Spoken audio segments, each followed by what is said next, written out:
Salut à tous, on se retrouve aujourd'hui pour une toute nouvelle vidéo. Victoire du Real Madrid à domicile après le match catastrophique face à l'Atlético Madrid. Match important vu qu'on joue face au troisième du classement, Villarreal, on joue chez nous à domicile. Le week-end passé, on a subi un match honteux de la part des Madrilènes. Il fallait se racheter, on joue quand même contre Villarreal qui est une bonne équipe. Et heureusement, on arrive à gagner ce match. Première mi-temps dans l'ensemble un peu fatigant. Comme d'hab, les 20 premières minutes, je trouve que voilà, c'est un peu ronronnant, pardon. Pas trop de situations, pas trop d'occasions. On a une première grosse occasion à partir de la 21e avec entre Mbappé et Mastantuono. Je crois que le premier but, si je dis pas de conneries, en gros, première mi-temps, fatigant, on n'a pas fait grand-chose. Je trouve quand même que la compo 4-3-3, elle est mieux. Avec trois attaquants, Vini, Mbappé, Monstantuano. Trois milieux de terrain, là c'était qui? C'était Chouameni. Attends, je vais vous dire ça de suite. C'était Aurélien Chouameni, Ceballos et Arda Güler. Et derrière, on a eu Carreras, Militao, Eichsen et Valverde à droite. On sait que cette semaine, il y en a eu plein de débats. Est-ce que Valverde a demandé à plus jouer à droite? Valverde, on l'a pas vu en Ligue des Champions, etc. Bon, il a bien joué à droite. Encore heureux, vu qu'on avait. Enfin, je veux dire, Raúl Asensio.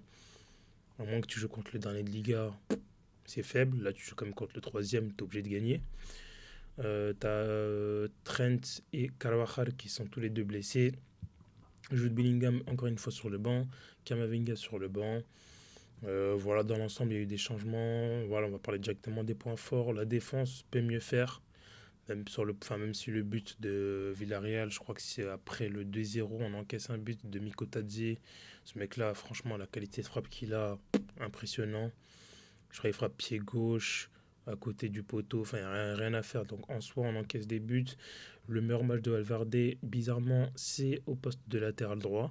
Même si la première mi-temps, elle était pas ouf. Deuxième mi-temps, je l'ai vraiment trouvé bon. Il y a eu plusieurs sauvetages de la part de Valverde. Il y a eu les entrées en jeu pour les tops de Kamavinga. Franchement, il est trop fort. À un moment donné, il fait une récupération. Il y a un compte de Villarreal. Il envoie un sprint, il fait un tac par derrière, récupération du ballon. Il se projette vers l'avant. Je crois que ouais, il y a eu une faute. Après, il y a Vinicius qui est dans la surface. Il y a un penalty qui n'est pas sifflé. Mais juste avant ça, on nous donne un penalty où il y a faute, mais c'est gentil. Moi, c'est des penalties qui m'embêtent un peu. Bon, là, c'est pour nous, donc je suis content, mais c'est des penalties bêtes. Je reviendrai sur ça plus tard. On a eu aussi l'entrée de Joe Bellingham qui le met en une minute à deux occasions de but. Donc, il montre que voilà, c'est une variante à Arda Güler, même si Arda Güler, c'est ce côté créatif, c'est ce côté qu'on veut avec cette nouvelle manière de jouer entre guillemets. Mais Bellingham, il a montré qu'en une minute, son importance d'un point de vue offensif et même défensif avec des retours, etc. etc. On a eu l'entrée de Rodrigo sur la sortie d'Mbappé. Rodrigo qui se la joue, enfin ça se voit, il voulait marquer son but, quoi, un peu individualiste, etc. etc. Antoine peut mieux faire encore une fois, mais au moins il se cache pas. C'est ce que j'aime. Ça, dire au lieu de avoir le ballon, donner en retrait, etc. Il tente, il essaie de faire des dribbles, il essaie des choses. Je pense que voilà, à 18 ans, ça viendra avec le temps, tranquille. Mais il m'a pas déçu. Mbappé, un peu de brouillon, un peu de déchet. Il marque quand même son but avec une belle combinaison. Ah oui, aussi Brahim Diaz qui rentre à la place de Antoine aussi. Brahim Diaz, belle entrée aussi. Belle combinaison entre Mbappé pour le troisième but. Mbappé qui marque, je crois il enchaîne, je sais pas, le mec marque à tous les matchs encore une fois. Et juste après, il fait semblant d'être blessé. Permets-moi, faudra voir, mais permettez-moi de douter sur le fait qu'il soit pas blessé. Je vous la fais très courte. Pour moi, il n'est pas blessé. C'est juste que là, il y a la trêve internationale. On l'a vu avec Yamal qui a annoncé. Le Barça a communiqué comme quoi il était blessé. En fait, De La Fuente, de ce que j'ai compris, De La Fuente, il a dit bon, si tu joues avec le Barça, c'est que tu peux jouer avec l'Espagne.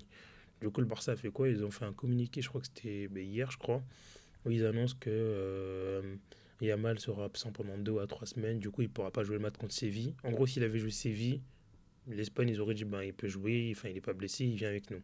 Sauf que le Barça, il ne veut pas envoyer leurs joueurs encore une fois en Espagne parce que ils le font jouer pour rien, alors que des fois, c'est des matchs de entre guillemets de merde. Et je crois qu'ils se blessent avec l'Espagne, justement. Il y a eu le cas Pedri, il y a eu le cas Gavi, enfin, il y a eu plein de cas. En équipe de France, en Angleterre, c'est pareil. Jude Bellingham, il n'est pas sélectionné. Il y a Kedo Tchouaméni, il avait pris un carton rouge face à la France, du coup il va manquer un match, du coup il n'est pas sélectionné. Il y a Mbappé qui enchaîne beaucoup de matchs. Je pense que voilà, c'est un accord avec le Real Madrid, je pense, vu qu'il y en a des matchs importants. On a le match contre la Juve, on aura le match contre le Barça. Donc voilà, je pense que c'est juste pour faire semblant. Et là, s'il a fait mine qu'il était blessé pendant sa célébration, il a fait le mec en mode il sort avec des grimaces. Pour moi, c'est du fake. Je vous la fais courte. Euh, Donc oui, le premier but, c'est juste après la deuxième mi-temps. 46e, but de Vinicius, pardon. Frappe de Vinicius déviée par le défenseur de, j'ai oublié son nom, défenseur de la Villarreal. Le ballon rentre. Euh, 1-0. Je crois que le but sera quand même comptabilisé pardon, par Vinicius parce que je crois qu'il a cadré la frappe. Donc ensuite, comme je vous ai dit, on a l'entrée de Kamavinga et Bellingham qui ont fait un très très gros match, pour moi, fait une très belle entrée, pardon. On a également Brahim Diaz, pareil. Ensuite, on a penalty du Real Madrid. Comme je dis, c'est un penalty. Bon, il y a faute. Mais je veux dire que Vinicius, à un moment donné, il pousse le ballon tellement loin que j'ai du mal à croire que même si le défenseur ne fasse rien, il arrive à récupérer le ballon. Pour moi, le ballon, il sort quoi qu'il arrive. Au final, il nous donne le penalty, on va pas se plaindre, hein. Et du coup, je me suis dit que Mbappé allait tirer vu que voilà, en ce moment, au niveau stat, il est à fond. Au final, il donne le penalty à Vinicius. Ça, je trouve que c'est une belle chose, hein, parce que l'année passée, Mbappé, quand il était dans le dur et que Vinicius, il était là, tranquille, bah, Vinicius donnait les penalties à Mbappé pour le mettre en confiance. Et là, pour moi, c'est un retour de bâton, entre guillemets. Mbappé donne les penalties à Vinicius pour le mettre en confiance, pour soigner ses stats, et parce qu'il sait qu'un Vinicius en forme, pour lui, à ses côtés, ce sera bénéf. Parce que Vinicius, quand il est en mode il y a 2 ans, etc., il est injouable. Il est trop fort. Et pour moi, ce Vinicius-là, avec ce Mbappé-là, ça peut donner des choses. Pour le moment, on ne le voit pas encore. On essaie d'espérer, on verra. Mais voilà, du coup, Vinicius qui tire mal son penalty, hein, il faut le dire. Hein, c'est parce que là, il a marqué. Mais en soi, le penalty, franchement, c'est qui? C'était Nas, l'ancien gardien du PG. Franchement, normalement, il l'arrête tranquille. Il touche le ballon. Le ballon passe entre ses mains. Enfin, c'est vraiment, normalement, il doit l'arrêter le gardien. Mais ça passe. Vinicius, du coup, doublé. Du coup, Mbappé qui pense pas qu'à lui, ça c'est bien. Du coup, ensuite, comme j'ai dit, on a le but de Miko Tadze. Franchement, autant la défense, je trouve qu'elle dort. Mais autant le mec aussi, la technique qu'il a, la frappe qu'il a. Enfin, je veux dire, en mode compliqué quand t'as des joueurs talentueux comme ça. Je voulais dire quoi aussi? Ah oui, Arda Güler qui sort. Donc encore une fois, on a eu des histoires en mode jouer avec un Bellingham et Arda Güler, c'est compliqué. Ben ouais, Bellingham qui remplace Arda Güler, parce que je l'ai pas dit. Du coup, ouais, bizarre. Kamavinga, comme j'ai dit, il fait un super bon match. Et ensuite, on a le but du 3-1 avec une combinaison très bonne entre Mbappé et Brahim Diaz. Mbappé qui finit tellement bien. Donc 3 buts à 1. Mbappé qui sort sur blessure juste après le but, je crois que c'est 2 minutes après. Mais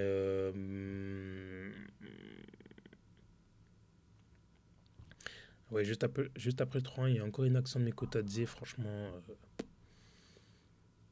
il a failli mettre un but incroyable. Franchement, heureusement qu'il l'a pas mis parce que bon après, voilà, j'ai oublié de lui dire une chose, pardon. Il y a un carton rouge un peu sévère. Même si je pense que le défenseur fait faute. Après, Vinicius, il partait tout droit, hein. C'était sur le côté gauche. Vinicius qui élimine son vis-à-vis, je pense qu'il aurait été à la surface, enfin pas à la surface, mais du côté gauche de l'équipe adverse. Il avait éliminé le défenseur. Le défenseur gauche le pousse. Deuxième carton jaune, donc carton rouge. Un peu sévère. Il y a eu aussi des pénaltys. Bon, il y a eu un pénalty pareil sur Vinicius où c'est Tenas qui sort. Il y a une faute sur Kamavinga. L'arbitre est prêt à siffler. Où Kamavinga fait un grand pont. On lui fait faute parce que le mec le pousse, alors qu'il se fait éliminer par Kamavinga. Derrière, c'est Vinicius qui récupère le ballon. Il crochette le gardien, donc il fait un crochet. Il élimine le gardien. Tenas touche son pied. En gros, il touche pas le ballon, il touche son pied. Normalement, il y a penalty tous les jours, mais comme il a donné un penalty avant, donner 2 penalties au bout de 5 minutes, c'est vite bizarre. Du coup, il n'a pas donné. Et il y a eu un autre penalty encore qui n'a pas été sifflé. Mais bon, je veux dire, tranquille. Le penalty qu'on a eu, pour moi, enfin, dans les règles, en vrai, Il y a faute, mais pour moi, Vinicius n'aurait pas récupéré le ballon, même si le défenseur ne le touche pas. Donc pour moi, c'est un penalty bête. Les cartons rouges aussi, je trouve que il y a faute. Moi, je pensais qu'il lui avait mis la main sur le visage, mais au final, il met la main sur l'épaule. Bon, voilà. Au final, voilà le début de saison d'Mbappé, hein, qui est sur 13 buts et 2 passes décisives en 10 matchs. C'est super. Vinicius, pareil. Non, Vinicius, c'est 6 goals assists sur ses 4 derniers matchs pour Vinicius en Liga. Donc, il continue ainsi. On a besoin d'un bon Vinicius, hein, comme je l'ai dit. Ce sera important. Du coup, match important. Demain, le Barça joue Séville. Bon, Séville, si je dis pas de conneries, ils sont pas bien classés. Ils font pas un bon début de saison.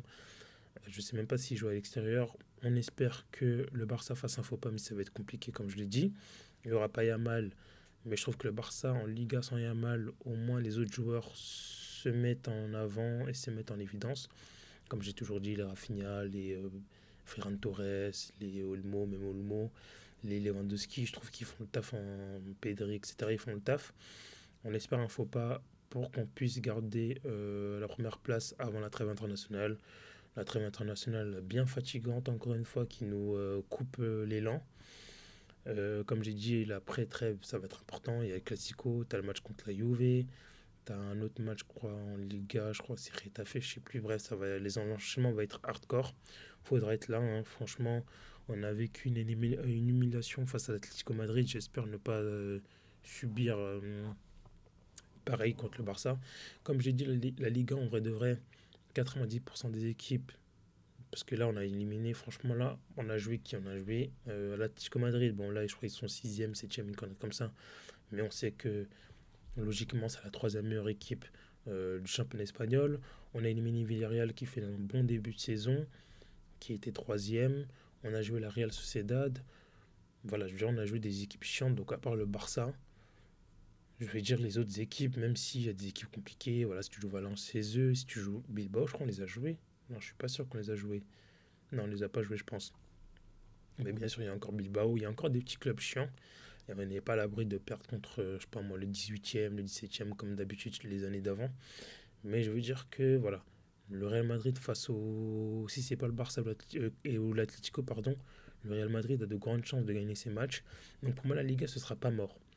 Pour moi, ce sera mort que si tu te prends une rouste contre le Barça. Parce que pour moi, c'est la manière. Si tu avais perdu contre l'Atlético Madrid, mais que tu avais montré des bonnes choses, je sais pas, moi, tu perds 2-1, mais que vas-y, tu t'as pris un braquage, bon, on sera triste, mais il y a des choses à dire là. Tu as pris un 5-2 contre le Barça. Moi, je suis inquiet. Je me dis, je suis pas fataliste, mais je suis inquiet parce que je me dis, même si le Barça, bon, les gens les critiquent face au PSG, mais je me dis qu'ils sont quand même supérieurs à nous. Et j'ai peur que ce Barça-là nous mette encore un, je sais pas moi, un 3-1 ou un 4-1, etc. Et je pense que là, ça peut nous faire très mal. La Ligue des Champions, autant, comme j'ai dit, hein, il faudra voir le tirage. Moi, je pense pas qu'on soit capable de gagner avec des champions quand tu vois le Bayern, quand tu vois le PSG. Après, bon, Liverpool en ce moment, c'est pas ouf, mais ils vont peut-être revenir. Enfin, il y a plein de Arsenal, ça reste supérieur à nous pour l'instant. Ouais, il y a plein de même le Barça, etc., etc. Donc, avec des champions, tranquille. Moi, c'est plus la Liga. Et je trouve que, hormis si on bat le Barça, si on arrive à montrer une bonne chose contre le Barça et qu'on se chie pas dessus contre les autres équipes, la Liga, on pourra se battre. L'année passée, on a été nul à chier. Au final, la Liga, ça s'est joué à que dalle, hein, vu que le Classico, tu gagnes 2-0. Au bout de 20 minutes, si tu gagnes le match, tu à 2 points d'écart avec le Barça en mois de mai. Donc voilà, le Classique de la Liga, ça jouera à rien. Mais je pense qu'on pourra se battre. Donc du coup, voilà, on se retrouve pour du coup l'après-trêve. Donc du coup, c'est dans 2 semaines. D'ici là, il y aura peut-être des vidéos en lien avec le Real Madrid, s'il y a une actualité ou que c'est une actualité, une info à propos du coach, à propos des joueurs, voilà des idées autour du Real Madrid, j'en ferai. Mais sinon, on se retrouve pour le prochain match du Real Madrid dans 2 semaines. À coup sûr, je crois normalement c'est Retafe. Et après, on enchaînera la Juve et le Barça. J'espère que cette vidéo vous aura plu. Si c'est le cas, n'hésitez pas à lâcher un like, un commentaire et à vous abonner. On se retrouve, comme je vous ai dit, dans 2 semaines ou avant si j'ai des vidéos. Prenez soin de vous et ciao tout le monde.